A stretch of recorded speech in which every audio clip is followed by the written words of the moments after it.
Now that we've got a little glimpse of Lila using the Butterfly Miraculous next season through the Season 6 trailer we got a few months ago, it got me thinking about the power upgrades she may bring to the table, along with the rest of our heroes who are now permanent holders of the Miraculouses moving forward. So in today's video, we are going to be discussing some of my theories on who I think could be getting upgrades in the new season, and what that may look like for them, so let's get into it.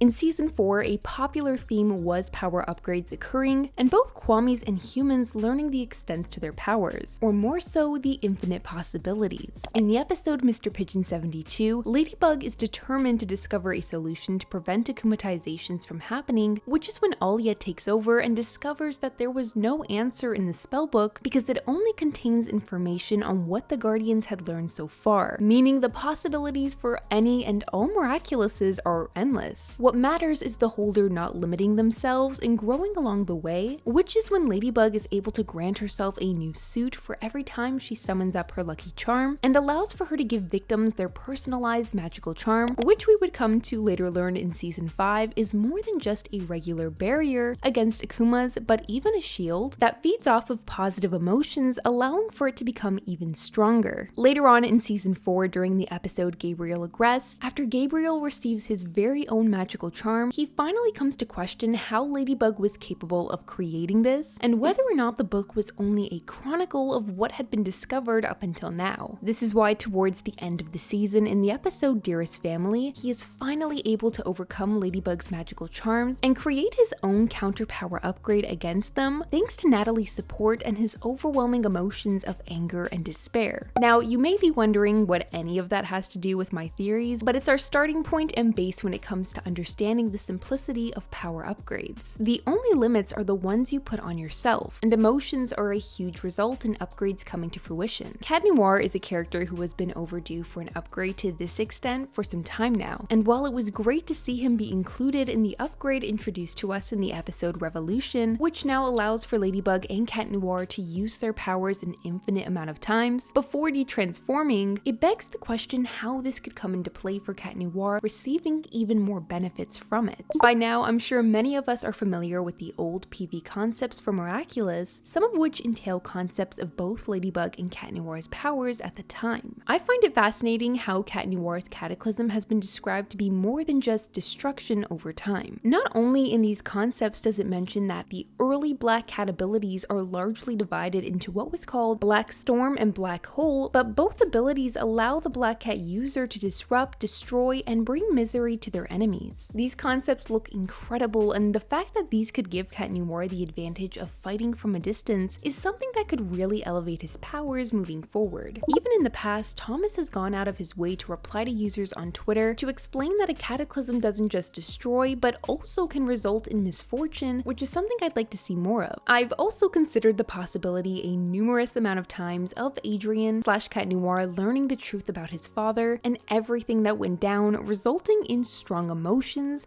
and therefore new powers. Cat Blanc and Claw Noir show what these emotions could generate for Cat Noir, and in a way that even resembles these earlier concepts. However, I won't be relying on the chance of Adrien learning the truth anytime soon, which makes me consider one other possibility for him, and that being through his Kwagatama. A Kwagatama is something a Miraculous holder can only receive from their Kwamis during a special occasion, and for Marinette, that was on her birthday, while for Adrien, it happened to take place just after Marinette was finally able to put her Kwagatama to use, which I believe could mean Plagg sensed that it was time for Adrien to experience that of what Marinette did, connecting with previous holders and gaining their knowledge. It reminds me of Avatar: The Last Airbender and how we'd see Aang connecting with previous avatars to seek knowledge and advice. Something I desperately want to see happen for Adrien/Cat Noir is a similar experience where he can talk to a past holder or holders and learn more about his Miraculous and power. future. What do you guys think though? Are you happy with where Cat Noir's powers stand currently, or do you wish to see him receive a unique suit and power upgrade? Let me know in the comments. On the topic of the Quackatamas, the only other holder I can recall us seeing having one too is Bunnix. Some may argue that Milen counts as well, but we don't have any confirmation on where she got her necklace from and if it was from a Kwami. My point though is that while we likely won't see any other holders experience talking to past users, it would be great to gradually see the rest of the team receiving their own Quackatamas as they grow closer to their Kwamis, and as well as the upgrade of not detransforming since everyone is getting older. How cool would it be if Lila received one from Nuru and was able to communicate with Gabriel down the road? That's something I'd like to see. Lastly though, let's talk about our girl Lila, the next big villain. For seasons now, it's been obvious that Lila has been smarter than Gabriel when it comes to convoluted plans and getting her way, which is why it almost feels guaranteed that she'll be bringing something exciting and fresh to the table in terms of what power she'll be granted in the future. In the season 6 trailer we got, if you look carefully, you'll notice that she's almost able to take control of her own akumatized victims and force something to shoot out of their mask, like her very own control and attack in a game. We see that it hits Cat Noir, but we don't know what the effect can be. Perhaps it immobilizes the heroes from using their powers, or just like Gabriel was able to do, create a counterattack that forces their recent upgrade to almost be useless, and possibly forcing them to detransform back within a matter of minutes, just like before. Whatever it may be, I cannot wait to see, and if you've stuck around until the end of this video, I did want to share with you guys that during a recent event that Miraculous Corp was at, we did get clearer screenshots from the season 6 trailer and London special trailer that we got way back in June, and the animation appears to be more finalized now, granting us a better look at Ladybug, Marinette, Adrian, Cat Noir, and so on. The more I see the new style, the more I start to like it. I totally understand though why so many people are against it or haven't warmed up to it yet. It's kind of an interesting mix of the Miraculous video games and movie in a way. As for the London special, this will be our last time seeing the OG animation, unless there's plans for future projects to bring it back like the ones that were most recently teased to us, such as Double Rose or Fairyon. By the way, still so excited for both of those projects. If you guys are curious to know more about them, I do have an entirely separate video on them that I'll have linked in the description of this video. Our last update from the event is that we can expect for the second Miraculous movie to release in 2027 now. Originally, we were told 2026, so let's cross our fingers that it won't be further delayed. As for the second movie, the only thing that we've seen is the logo, as well as a brand new character that appears to be using the Black Cat Miraculous, so hopefully Jeremy will tease us with some more photos soon. Be sure to let me know your thoughts and theories down below, and subscribe so you never miss the tea on the show you love. And an extra special thanks to my Celestial Guardian channel members, Libby, William, F.A., Amandine, Mustafa, and Simply Noah, and I'll see you all in the next one.